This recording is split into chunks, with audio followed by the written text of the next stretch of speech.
What's going on, everybody? Josh Engleman for Awesemo.com, and I am back with my NBA DFS contenders on Draftkings on Wednesday, January 13th. I almost forgot the date. Now be sure to hit that like button, subscribe to the channel, and hit the notification bell so you know when this and all of our other content goes live. Follow me on Twitter at Josh Engleman so you can get updates to my sim results as we get closer to lock. And finally, let me know in the comment section who are your favorite options on DK for tonight's slate. We're down 2 games. It was supposed to be 10. It's only 8. I'm very happy about that. 1, less preparation. 2, I think it's a more manageable slate to work with. At the bottom of my top 10, we've got Jarrett Allen, De'Aaron Fox, Jusuf Nurkic. Keeping an eye on that one because he might be out. A little bit questionable, but I like him because the price keeps coming down. Anyway, Blake Griffin and Damian Lillard on the outside looking in. Who will be my top 5, my favorites for Wednesday's slate? Time to find out. First up, we've got number 5, TRAE Young. He's also in the top 5 on FanDuel. Check that video out. It's around here somewhere. Point guard eligibility, 8,900. Projection of 47, goal of 53. He hits the goal 27% of the time. He's in the optimal 21% of the time. 36 minutes, 34% usage, basically a 1.3 fantasy point per minute guy, 27, 9, and 4 as a baseline projection. Tough spot against Phoenix, a little bit of a pace down spot, but I'm not super worried about it. I think TRAE Young is simply underpriced for his role in the team. This is massive usage, guys, and there's going to come a day where he gets hot and 8,900 is not nearly enough.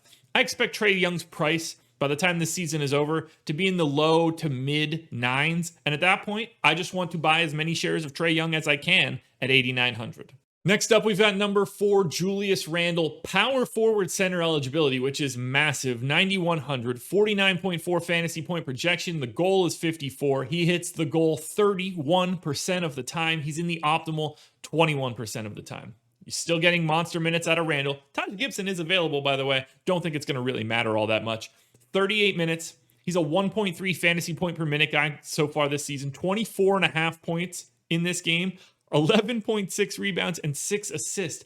That is a crazy stat line. This is a pace-up spot against Brooklyn, and my expectation is that Kevin Durant won't be in the game. That makes it even easier for Julius Randle. It's a lot better when you have to face, say, Taurean Prince than it is Kevin Durant. So, I love Randle today. The ability to put him in power forward, center, forward, and utility is massive from a flexibility standpoint. You're going to want Julius Randle. 9,100, probably still not enough given his role. Next up, number 3, I'm going SHAI GILGEOUS-ALEXANDER. Point guard eligibility, 7,700. I've got him projected for 41.5 fantasy points, and the goal is 49. He hits the goal and his optimal lineup number, 22%. This is 34 minutes, massive usage, 27%. And I've got him projected as a 1.23 fantasy point per minute guy. He's just simply not the same player that he was last season.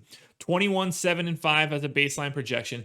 The expectation is that Al Horford will not be playing today based on the back-to-back. And SHAI has seen his rates slightly higher with Horford off the floor. Nothing too crazy, but just enough of a bump that at 7,700, I think he makes for a decent value. Now, it's a scary spot. They're taking on the Lakers. Potentially AD could be out. I think that would be really helpful. But even if he's not, Oklahoma City, not very good. Lakers, pretty good. So I am a little nervous about the spot, but it's not something that I'm getting away from. I'm projecting SHAI for his full run. And in that full run, he is a really nice value at 7,700. Now, as I mentioned on the SHAI spot, I'm expecting Horford to be out, which means number 2, Isaiah Roby. And again, power forward center eligibility, which is huge. He's $100 above the minimum, 3,100. I've only got him projected for 22 fantasy points. The goal's 33. He's not hitting that goal all that frequently, just 6% of the time. But he's in the optimal 32% of the time because he makes things work. That price tag is fantastic. I gave him 28 minutes. I have him playing slightly more than Mike Muscala. Minimal usage, 18%.